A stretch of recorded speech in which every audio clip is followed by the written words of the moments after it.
వచ్చేస్తుంది సార్. ఓకేనా? Start. So good evening to you all. Good evening to you all. Good evening Ravi Shekhar sir. Good evening sir.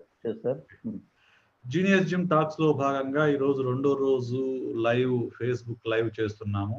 ఈరోజు moderator గా రవిశేఖర్ గారు, science teacher from Markapuram. Ravi Shekhar గారి గురించి మీకు కొంచెం మీకు ఇంట్రొడక్షన్ చెప్పాలి.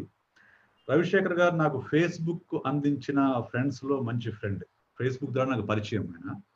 సో ఫేస్బుక్ ద్వారా నేను పరిచయం అయిన తర్వాత నేను జీనియస్ జిమ్ పైన, జీనియస్ కాన్సెప్ట్ పైన నేను రాస్తున్న పోస్టులు, నేను చేస్తున్న పోస్టులు, రాస్తున్న వ్యాసాలు ఇవి చదివిన తర్వాత ఆయన నాతో ఫోన్లో ఇంటరాక్ట్ కావటము. ఆ తర్వాత 4-5 టైమ్స్ మేమిద్దరం కలిసి డిఫరెంట్ ఎడ్యుకేషన్ సంబంధించిన డిఫరెంట్ టాపిక్స్ డిస్కస్ చేసుకోవడం, ప్రజెంట్ ఎడ్యుకేషన్ సిస్టమ్ లో ఉండే సమస్యలు, because he is the teacher.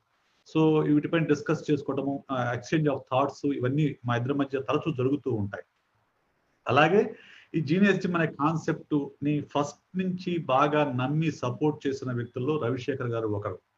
So ఆయనే ఫస్ట్ టైం జీనియస్ జిమ్ అనే కాన్సెప్ట్ గా సార్ దీన్ని మీరు వర్క్ షాప్ లాగా తీసుకెళ్లాలని చెప్పేసి వాళ్ళ అబ్బాయితో పాటు తన క్లాస్మేట్స్ ని కూడా కొంతమంది తీసుకు first time genius gym work shop ను కండక్ట్ చేయించింది రవిశేఖర్ గారు.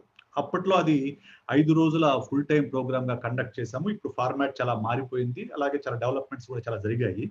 సో ఈ రోజు రవిశేఖర్ గారు యాజ్ ఎ టీచర్ గా, సో వాళ్లకు సిస్టమ్ లో ఎదుర్కొన్న సమస్యలు, ఆయన అబ్జర్వేషన్స్, సో దానిపైన నా రెస్పాన్సెస్, వీటితో ఈ కన్వర్జేషన్ అనేది నడుస్తుంది.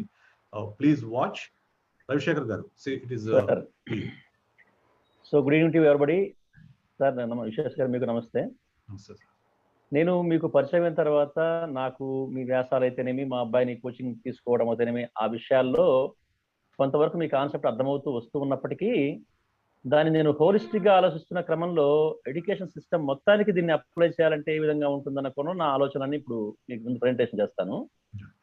మొదటగా వచ్చేసి మన భారతదేశంలో కావచ్చు,